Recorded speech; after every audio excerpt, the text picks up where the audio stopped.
Well, welcome to Focus Today. I'm your host, Perry Atkinson, and we have talked a lot about the persecuted church throughout the world, how Christianity is under persecution in the United States, and then individuals who have really given their all for their faith. And today I am really honored to have with us Emily, is it Fuentes? Am I saying that right? Emily Fuentes. Fuentes, okay, nice to have you. She is the Public Relations and Communications Coordinator for Open Doors USA, and they track Christian persecution around the world and the persecuted church. So, Emily, thanks for being with us today. Can you give us a little bit of an overall state of the persecuted Christians around the world? Well, thank you so much for having me. Open Doors just recently launched our World Watch List for the year 2014, and this is a ranking of the top 50 nations where Christians face the most persecution. For the 12th consecutive year in a row, North Korea ranks as the worst place to be a Christian. As you've seen many reports in the news, it's an awful place to be a human in general, but Christians face a whole extra level of persecution.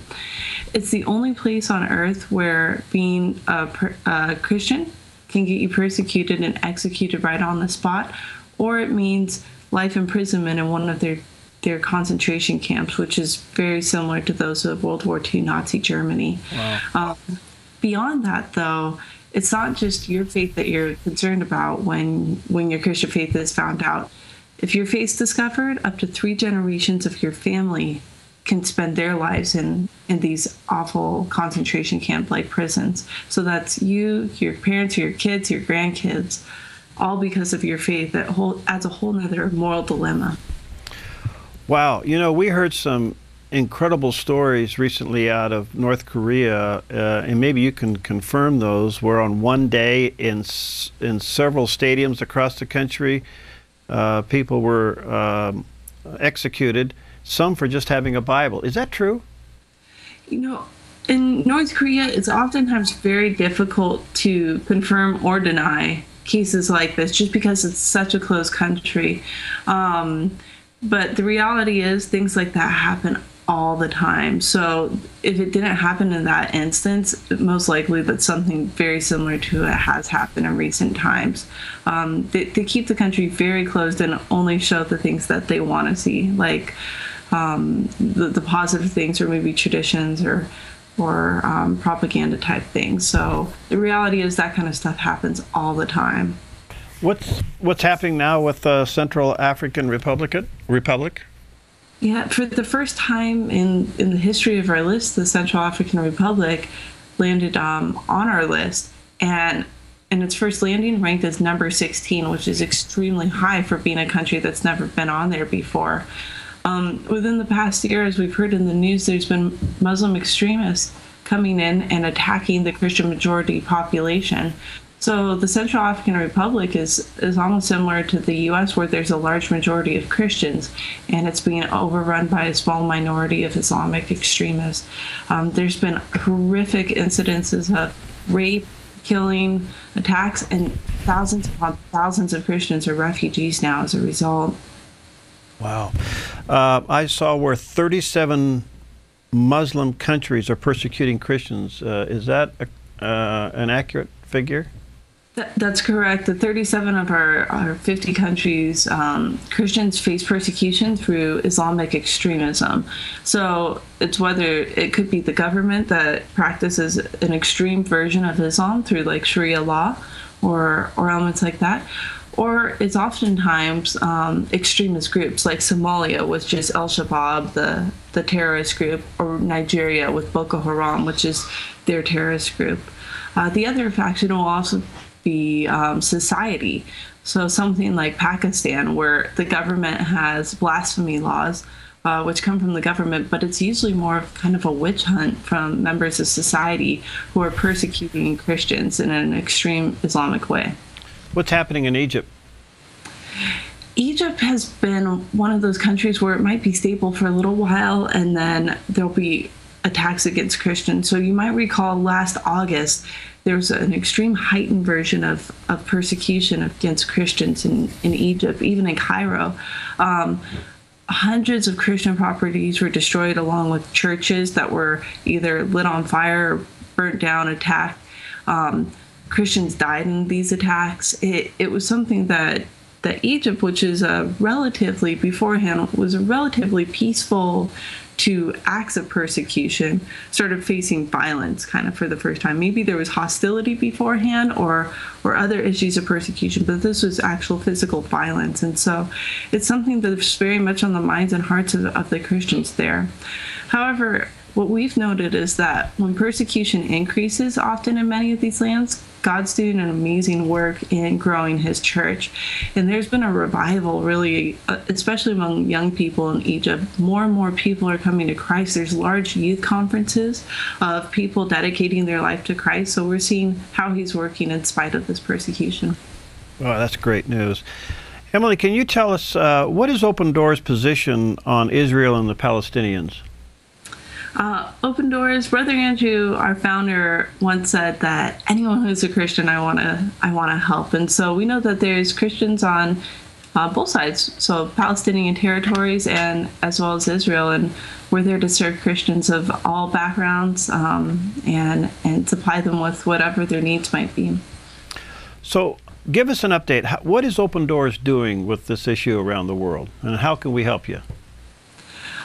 One of our main things is really just to get people praying. I've been to both Colombia and Nigeria myself, and in both of those cases, as well as my coworkers have traveled, the number one request we hear is that people would be praying for those who are persecuted.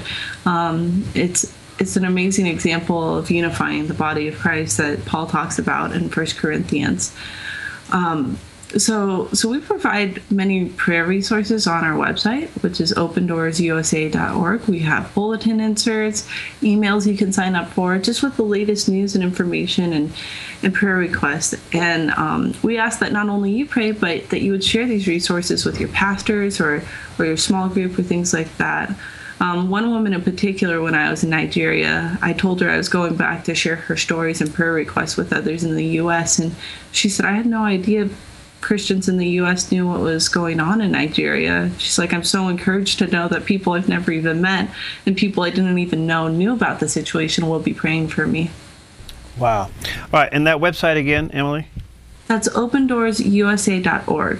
opendoorsusa.org. Syria is now popping back up in the news. What's happening there? Yeah, Syria has been an especially tough country to watch because our World Watch List 2 years ago in 2012 ranked Syria as number 36. There were some hostilities against Christians in a Muslim-dominated society. Then with the civil war breaking out, it jumped to spot number 11 in 2013.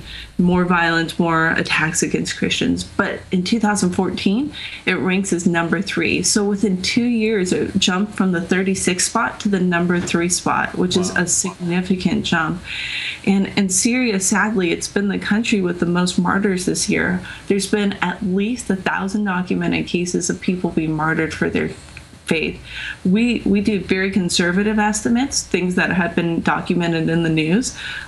We know the number is significantly higher than that, but that's the most conservative figure we can give.